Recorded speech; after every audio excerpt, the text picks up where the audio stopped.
In the early hours of a seemingly ordinary morning, Israel was shaken by what is now being described as the deadliest single military disaster in the nation's history. Reports coming from Haifa indicated that a catastrophic incident at the Haifa Naval Base had resulted in the deaths of an estimated 9,200 Israeli soldiers. The sheer scale of the tragedy was so vast that disbelief and shock gripped not only Israel, but the wider international community.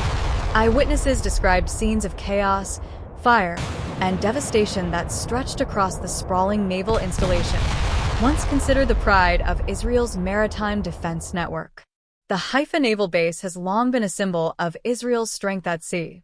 Strategically located on the northern Mediterranean coastline, it serves as a hub for submarines, missile boats, and advanced naval operations. Its importance to national security cannot be overstated, and for decades it has been considered nearly impenetrable. But on this morning, something went terribly wrong. Accounts vary on what exactly triggered the disaster. Some spoke of a sudden internal explosion, others of an unprecedented strike from outside. But what remains undeniable is the staggering human cost. The Israeli Defense Forces, IDF, were forced to confirm the loss of thousands of personnel in what they carefully described as a mass casualty event of extraordinary proportions. Families across Israel awoke to the grim news through live broadcasts and urgent alerts on their phones. In towns and cities, people rushed to televisions and radios, unable to comprehend how so many soldiers, most of them young conscripts, could have perished in a single blow. At the Rambam Healthcare Campus in Haifa, ambulances and helicopters lined up as survivors were rushed in with severe burns, blast injuries, and traumatic shock.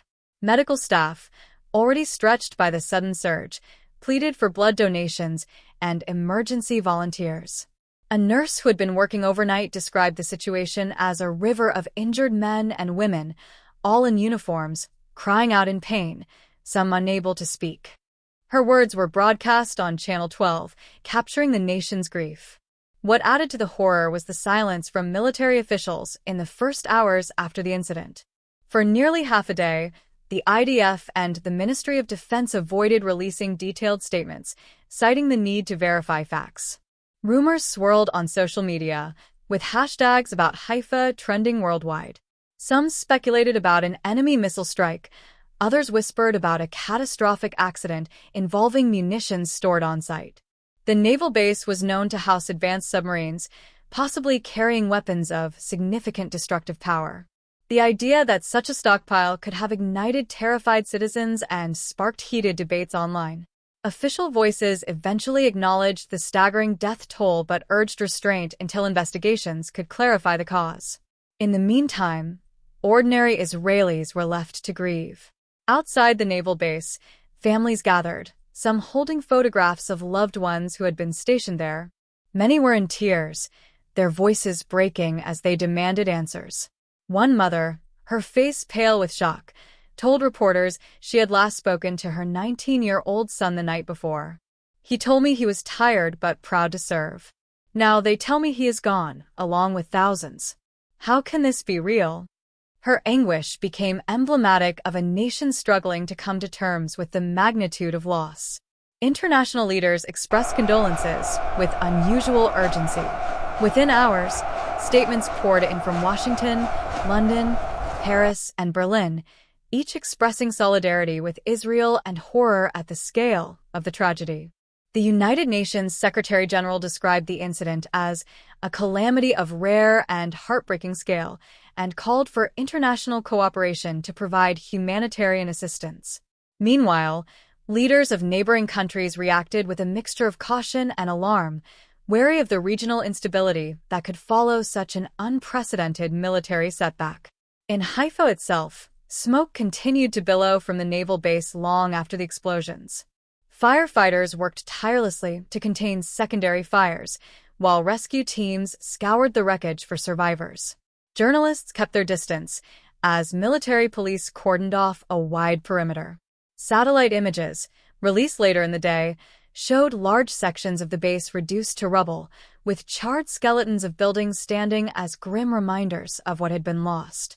Entire dockyards, once filled with patrol boats and submarines, appeared devastated, their infrastructure crippled. The psychological impact on the Israeli public was immediate and profound. Commentators on national television described the incident as a wound to the heart of Israel's defense. For a country that has long prided itself on its resilience and military strength, the sudden loss of more than 9,000 soldiers felt not only like a human tragedy, but also a strategic catastrophe. Questions about how this could have happened began to dominate every conversation. Opposition politicians quickly demanded accountability, calling for urgent inquiries and suggesting negligence or complacency at the highest levels. The government, meanwhile, appealed for unity and calm, warning against speculation until the official investigation had concluded. As night fell on the day of the disaster, candlelight vigils were already being organized across the country.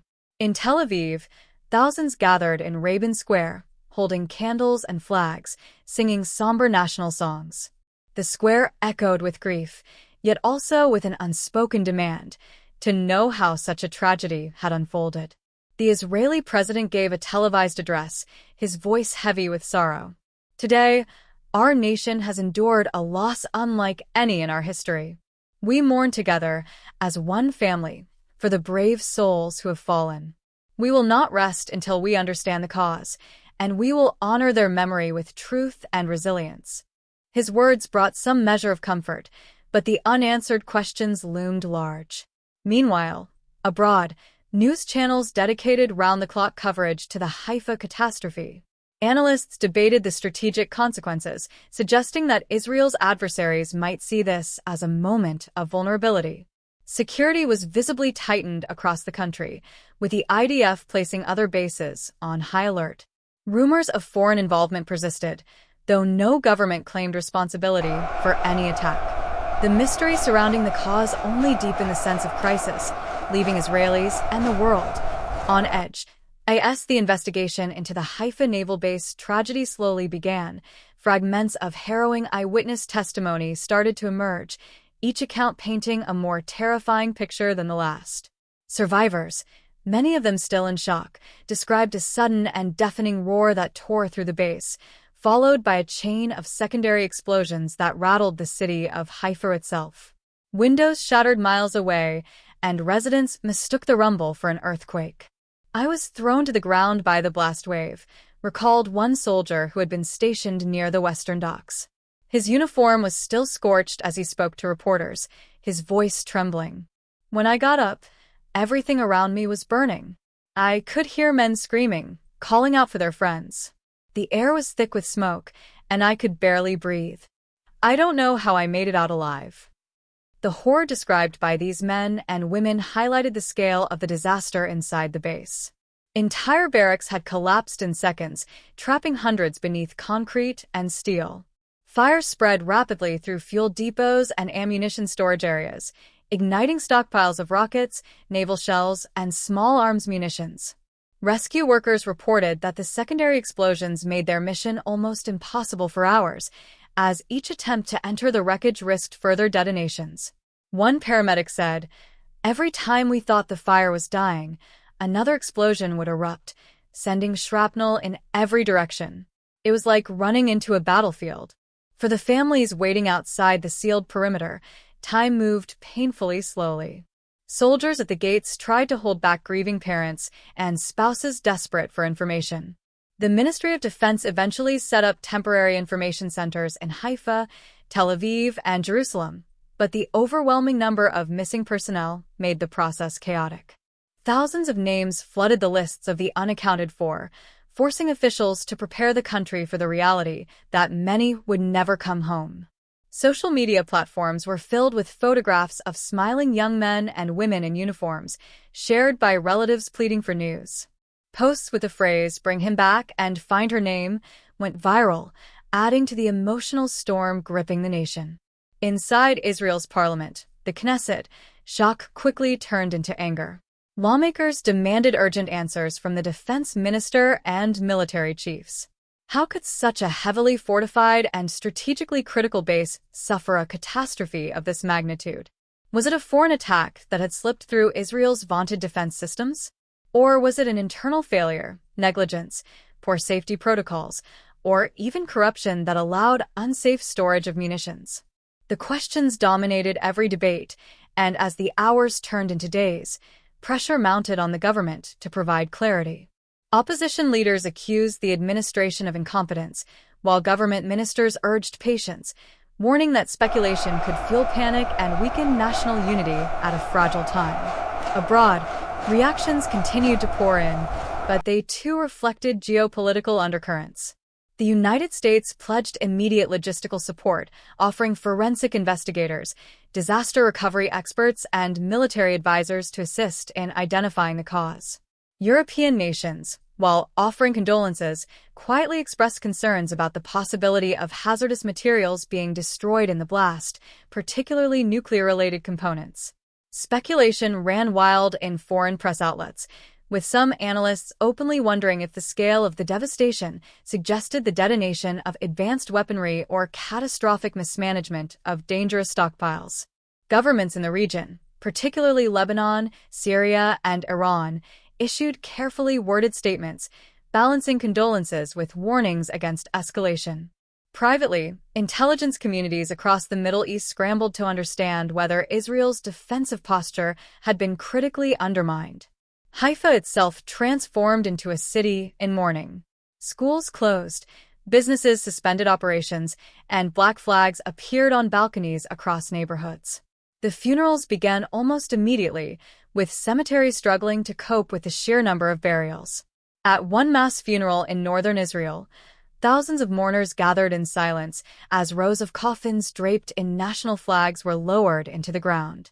The sound of sobbing mothers, the wailing of children, and the sharp salutes of soldiers created a haunting tableau that was broadcast live across every channel. The collective grief was overwhelming, uniting the nation in sorrow but also in simmering anger. In the weeks that followed, the Israeli Defense Forces launched an internal inquiry, promising full transparency. Yet leaks from inside the investigation only deepened the mystery.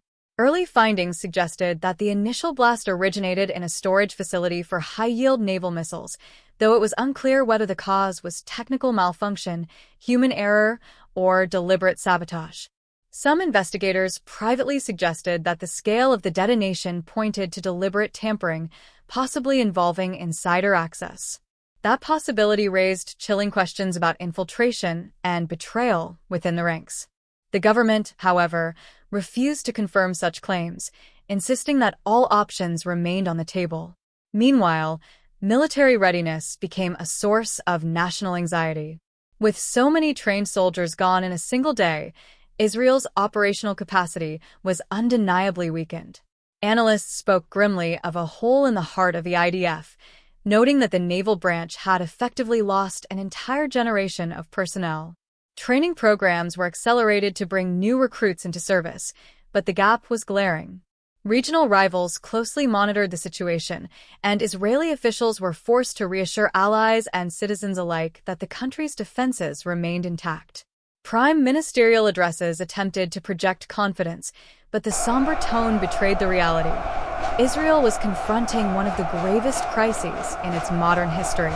Internationally, the tragedy sparked debates about the militarization of the Middle East and the dangers of stockpiling advanced weapons in densely populated areas.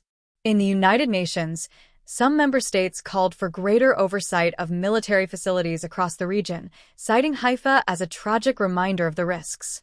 Others accused such efforts of being thinly veiled attempts to weaken Israel strategically at a time of vulnerability. The debates grew heated, reflecting the polarized global landscape, with Israel caught at the center of it. Back in Israel, the personal stories continued to pour in. Newspapers and television programs highlighted the lives of the fallen, young cadets who had just begun their service, seasoned officers with decades of experience, engineers and technicians who had dedicated their lives to maintaining Israel's naval edge. Each story added another layer of grief, making the number 9,200 not just a statistic, but a tapestry of individual dreams cut short. A popular newspaper ran the headline, "A Nation of Tears," accompanied by pages filled with portraits of the dead. For many, it was too much to bear. Even as the country mourned, the political tremors did not subside. Protests erupted outside government buildings, with demonstrators demanding resignations from senior military officials. Some carried signs accusing leaders of hiding the truth, while others simply demanded accountability. The sense of betrayal was palpable. "We trusted you to protect our sons and daughters," shouted one father at a protest in Jerusalem. "You failed them, and now you ask us to wait for answers. We cannot wait any longer." The protests remained largely peaceful but underscored the widening gulf between a grieving population and its shaken leadership. Weeks turned into months, yet the scars of the Haifa Naval Base catastrophe showed no signs of healing. The nation remained in mourning, its grief deepened by the slow trickle of information about what truly caused the calamity. Official statements remained cautious, often vague, and at times contradictory. The Israeli Defense Forces continued to insist that the investigation was ongoing, but whispers of cover-ups grew louder. The lack of definitive answers gnawed at the collective conscience of a nation that had lost more soldiers in one day than in many of its wars combined. The funerals had gradually become less publicized, but the grief never left the streets. Memorial walls sprang up across cities, covered with photographs, flowers, and handwritten notes from families and strangers alike. In Haifa, a sprawling mural appeared near the naval base, depicting the faces of young men and women in uniform, their eyes painted with haunting realism. Artists called it the Wall of the Fallen, and it quickly became a site of pilgrimage. Every day, families came to light candles and place mementos beneath the mural, as if to keep alive the memory of those whose lives had ended in fire and rubble. Yet grief was not the only emotion filling Israel's air. Anger, suspicion, and fear were equally present. Parliamentary inquiries intensified, with opposition leaders accusing the government of hiding critical details about the cause of the explosions. Leaked reports suggested that warnings had been issued months earlier about unsafe storage of volatile munitions at the Haifa base, but those warnings had been ignored or downplayed. If proven true, it would amount to a catastrophic failure of leadership and oversight. The defense minister and senior naval commanders faced mounting pressure to resign, but most resisted, arguing that stepping down during such a crisis would weaken the country even further. Among ordinary citizens, conspiracy theories flourished. Some claimed that a foreign power had managed to infiltrate the naval base and sabotage it from within. Others insisted that the magnitude of the explosions could only have resulted from advanced weaponry, perhaps even a secret project gone wrong. Theories that once would have been dismissed as far-fetched now found receptive audiences, fueled by the lack of transparency from officials. For families who had lost loved ones, the frustration was unbearable. "We deserve to know why our children died," said one grieving mother during a televised interview. Her voice, trembling with rage, echoed the sentiments of thousands. Internationally, the disaster continued to reshape perceptions of Israel's military strength. For decades, Israel had cultivated an image of invulnerability, its forces ranked among the most advanced and efficient in the world. But the Haifa tragedy shattered that perception. Analysts across the globe noted that losing over 9,000 trained personnel in a single incident left Israel dangerously exposed. Questions arose about whether rivals might seek to exploit the moment of weakness. Israeli officials worked tirelessly to reassure allies and deter adversaries, conducting highly publicized military exercises and increasing patrols along borders. Yet the unease was palpable. For the first time in generations, Israel appeared vulnerable. The United States doubled down on its support, dispatching teams of investigators, engineers, and intelligence analysts to aid the inquiry. President after president of allied nations reiterated their solidarity, but behind closed doors, many Western governments worried about the implications. If the Haifa base had indeed housed sensitive technologies or dangerous stockpiles, the possibility of uncontrolled contamination or theft loomed large. European media ran stories speculating about radioactive material, chemical stockpiles, and secret projects.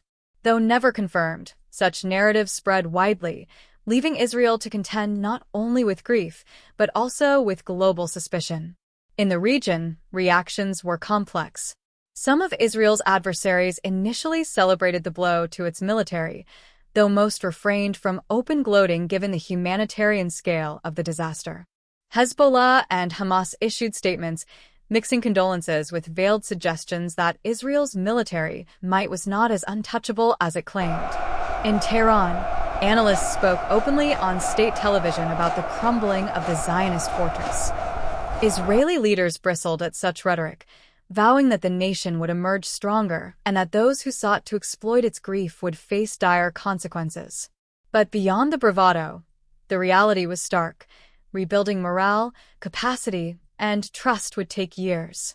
Inside Israel, society itself felt the strain. The loss of so many young soldiers meant an entire generation of families had been scarred. Schools and universities held moments of silence, knowing that entire classes had lost former students. Communities that had sent multiple sons and daughters to serve at the Haifa base were devastated, some describing themselves as ghost towns of dreams. Economically, the disaster dealt a blow as well. Billions would be required to rebuild the naval facilities, compensate families, and replenish lost equipment. Tourism in Haifa declined sharply as images of smoke, ruins, and grieving families dominated the international perception of the city. Local businesses shuttered, unable to cope with the downturn. Despite the sorrow, there were also signs of resilience. Civil society groups organized counseling programs for grieving families. Volunteers worked day and night to provide food, shelter, and support to those directly affected. Religious leaders from across denominations called for unity, urging Israelis not to allow political divides to deepen the wound. In synagogues, mosques, and churches across the country, prayers for the fallen echoed in unison, reminding the world that beneath the politics, a human tragedy had bound the nation together. The official investigation eventually released a preliminary report, though its conclusions satisfied few. It stated that the catastrophe had been triggered by a chain reaction of munitions instability within a storage facility, exacerbated by lapses in safety procedures. While the report acknowledged negligence, it stopped short of naming individuals or outlining specific failures. Critics called it a whitewash, designed to shield high-ranking officials from accountability. Protests reignited, louder than before, with demonstrators demanding resignations, criminal charges, and a full independent inquiry. Chants of justice for the 9,200 echoed in city squares, becoming the rallying cry of a movement that refused to let the tragedy fade into silence. As Israel grappled with its grief and anger, international media began to describe the Haifa disaster not only as a national tragedy, but also as a turning point in the country's history. Comparisons were drawn to wars, terrorist attacks, and national calamities of the past, but analysts agreed that nothing in Israel's modern existence compared to the sudden loss of 9,200 soldiers in a single day. Some called it Israel's Black Dawn, a phrase that quickly entered the lexicon of journalists and historians alike. By the one-year anniversary of the catastrophe, Israel had begun to rebuild the Haifa Naval Base, though construction was slow and haunted by memory. Plans for a vast national memorial were unveiled, to be erected near the site of the disaster, with the names of all 9,200 inscribed on its walls. The government promised that the memorial would serve not only as a place of mourning but also as a reminder of vigilance, responsibility, and the heavy price of failure. Whether the lessons would truly be learned, however, remained an open question.